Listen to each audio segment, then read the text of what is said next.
દેશમાં બીજેપી પ્રધાનમંત્રી નરેન્દ્ર મોદીના નેતૃત્વમાં 400+ સીટનો દાવો કરી રહી છે અને તેવામાં પણ ગુજરાત જે પ્રધાનમંત્રી નરેન્દ્ર મોદી ગૃહમંત્રી અમિત શાહનું ગૃહ રાજ્ય છે, જ્યાં આગળ 26માંથી 26 સીટ ઉપર બીજેપી હેટ્રિક લગાવવાની વાત કરી રહી છે.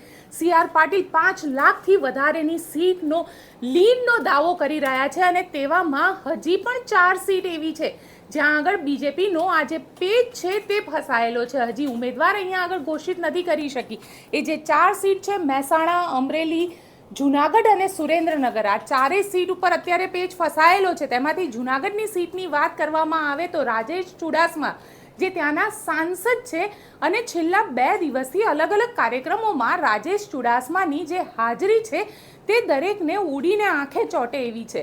એટલે શું રાજેશ ચુડાસમાને ભારતીય જનતા પાર્ટી રિપીટ કરવાની છે કે પછી જે ડૉક્ટર ચગની આત્મહત્યાનો મામલો હતો તે ક્યાંક રાજેશ ચુડાસમાને નડી જશે? અને કોણ છે રાજેશ ચુડાસમા સિવાય જૂનાગઢની આ સીટ ઉપર દાવેદારો? કરીશું આજ વિષય પર ચર્ચા. નમસ્કાર, હું છું ગોપી ઘાંગર અને આપ જોઈ રહ્યા છો નિર્ભય ન્યૂઝ. ભારતીય જનતા પાર્ટીમાં અત્યારે 2 જગ્યા ઉપર ભડકો થયેલો છે. એક તો મહેસાણા, જ્યાં નીતિન કાકા વર્સિસ કરશન કાકાની લડાઈ ચાલી રહી છે, જ્યાં શાબ્દિક યુદ્ધ અત્યાર સુધીમાં સામે આવ્યું છે. તેવામાં વડોદરાની સીટ, જ્યાં આગળ સાંસદ રંજન ભટ્ટને ટિકિટ આપ્યા બાદ ડૉક્ટર જ્યોતિ પંડ્યાએ મોરચો માંડી દીધો છે અને આનંદમાં ડૉક્ટર જ્યોતિ પંડ્યાને સસ્પેન્ડ પણ ભારતીય જનતા પાર્ટીએ કરી દીધા. હવે જ્યોતિ પંડ્યા શું અપક્ષ તરીકે ધારાસભ્ય પોતાની જે દાવેદારી છે તે નોંધાવશે? આ પણ ચર્ચા થઈ રહી છે. પરંતુ આ બધાની વચ્ચે જો જૂનાગઢ સીટની વાત કરવામાં આવે તો ભારતીય જનતા પાર્ટીને જે ડર સતાવી રહ્યો છે તે ડર છે ભડકો થવાનો. કારણ કે જૂનાગઢ પર ઘણા બધા દાવેદારો છે અને જૂનાગઢની જે સીટ છે, કારણ કે ગિરનારથી લઈને ગીરના જંગલ સુધી ઘણું બધું આવે છે જૂનાગઢ સીટમાં, અને આની અંદર પણ જે રીતનું માઇનિંગ ત્યાં થાય છે અને જે રીતનું કામકાજ ત્યાં આગળ છે તેને લઈને ભારતીય જનતા પાર્ટીમાં આ સીટ એવું કહેવાય છે કે જૂનાગઢની સીટ ઉપર જે પણ સાંસદ બનીને આવે તેના માટે એ લગડી સીટ હોય છે. કેમ કે દીનુ બોઘા સોલંકી પણ તમે જોઈ શકો છો અને સાથે સાથે રાજેશ ચુડાસમા પણ જોઈ શકો છો. રાજેશ ચુડાસમા જે સૌથી પહેલાં તો ચર્ચામાં આવ્યા હતા સાંસદ બન્યા બાદ ડૉક્ટર ચગના આત્મહત્યાના કેસને લઈને કરોડો રૂપિયાની ઉચાપાતનો આરોપ લગાવતી વખતે ડૉક્ટર ચગે આત્મહત્યા કરી હતી. સુસાઇડ નોટમાં રાજેશ ચુડાસમાનું નામ સામે આવ્યું હતું, પરંતુ થયું શું? સાંસદ છે, કંઈ જ ન થયું. અને હવે કહેવાય રહ્યું છે કે ડૉક્ટર ચગના પરિવાર સાથે રાજેશ ચુડાસમાએ ક્યાંક સમજોતો કરી લીધો છે અને સમજૂતી બંને પરિવાર વચ્ચે થઈ ગઈ છે. એટલે આ મામલામાં હવે આગળ જે કાર્યવાહી છે તે કાર્યવાહી નહીં થાય.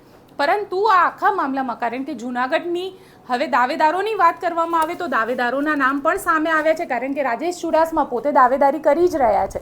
પરંતુ એવું કહેવાય છે કે આ કોળી વોટ બેંક છે અને જ્યાં કોળી સીટ આવે છે ત્યાં પુરુષોત્તમ સોલંકીની મરજી વગર કશું જ નથી થતું. પુરુષોત્તમ સોલંકી, હીરા સોલંકી, આ બંને જણા અત્યારે ખૂબ જ ચર્ચામાં છે અને ચર્ચા ભાવનગરની સીટને લઈને હતી. ત્યાં આગળ પણ નીમુબેન ભામણિયા, જે પુરુષોત્તમ સોલંકીના ઘણા નજીકના કહેવાય છે તેવા નીમુબેન ભામણિયાને ટિકિટ આપી દેવામાં આવી. હવે જૂનાગઢની સીટ ઉપર શું થશે? કેમ કે જૂનાગઢની સીટ ઉપર રાજેશ ચુડાસમા બાદ કોને ટિકિટ આપશે ભારતીય જનતા પાર્ટી? જો રાજેશ ચુડાસમાને રિપીટ કરે એવી પણ એક ચર્ચા થઈ રહી છે. પરંતુ જો રાજેશ ચુડાસમાને રિપીટ ન કર્યા તો શું? તો રાજેશ ચુડાસમાની જગ્યાએ જે નામ અત્યારે સામે આવી રહ્યું છે તે મહેશ ગિરીબાપુનું આવી રહ્યું છે. મહેશ ગિરીબાપુ છેલ્લા ઘણા વખતથી ત્યાં આગળ જે ધાર્મિક પોલિટિક્સ છે, સનાતન ધર્મની પોલિટિક્સને લઈને ઘણા જાણીતા બન્યા છે, મીડિયામાં ચર્ચામાં પણ રહ્યા છે. અને મહેશ ગિરીબાપુએ પોતાની દાવેદારી પણ નોંધાવી છે. કહેવાય છે અત્યારે દિલ્હીમાં છે તાકી તેઓ જે પોતાની દાવેદારી છે બીજેપીની ટિકિટ લેવામાં કામ કરી શકે. અને સાથે સાથે એક નામ જે ચર્ચામાં આવી રહ્યું છે તે ગિરીશ કોટેચાનું પણ છે. ગિરીશ કોટેચા સતત ચર્ચામાં રહે છે. ગિરીશ કોટેચા જે પૂર્વ મેયર પણ રહ્યા છે અને ગિરીશ કોટેચા એ વ્યક્તિ છે જે મીડિયામાં હંમેશા એવું કહેવાય છે કે સોશિયલ મીડિયામાં છવાયેલા રહે છે. તેમના પરિવારની વાત હોય કે પછી તેમના ટેટુની વાત હોય, તે હંમેશા ચર્ચામાં રહે છે.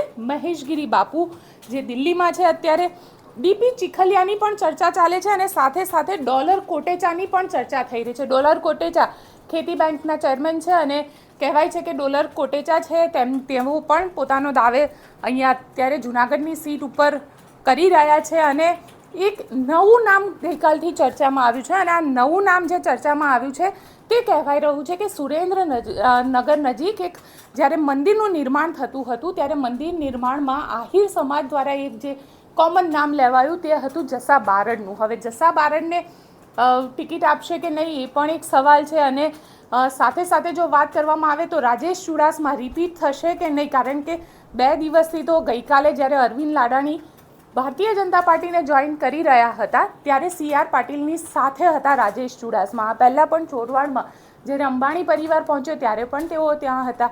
એટલે 2 દિવસથી તો સતત મીડિયામાં દેખાઈ રહ્યા છે. રાજેશ ચુડાસમાને પોતાને પણ વિશ્વાસ છે કે ટિકિટ મને જ મળશે, પરંતુ અહીંયા પણ ભારતીય જનતા પાર્ટીનો પેચ એટલે ફસાયો છે કારણ કે ભારતીય જનતા પાર્ટીએ વડોદરામાં જ્યોતિ પંડ્યાની નારાજગીનો સામનો કરવો પડ્યો છે. નીતિન પટેલ અને કરસન સોલંકી આ બંનેની લડાઈ જગ જાહેર છે અને રંજનબેનને ટિકિટ આપ્યા બાદ જ્યોતિ પંડ્યા જે રીતે સામે આવ્યા, ખુલીને સામે આવ્યા, જે શિસ્તબદ્ધ પાર્ટી ગણાતી હતી, જેમાં કહેવાતું હતું કે અત્યાર સુધી ટિકિટ આપ્યા બાદ કોંગ્રેસમાં જ બબાલ થાય છે, તેમાં હવે ભારતીય જનતા પાર્ટીનું નામ પણ આવી ગયું અને ભારતીય જનતા પાર્ટીની અંદર એ પણ ગુજરાતમાં નામ આવ્યું. એટલે ભારતીય જનતા પાર્ટી ખૂબ ફૂકીને કદમ મૂકી રહી છે અને હવે અહીંયાથી કોને ટિકિટ આપવી તે ભારતીય જનતા પાર્ટી માટે એક નવો વિષય બની ગયો છે, કારણ કે જો અહીંયા આગળ રાજેશ ચુડાસમાને રિપીટ કરવામાં આવે તો ક્યાંક ભાજપમાં ભડકો થઈ શકે અને જો નવો ચહેરો મૂકવામાં આવે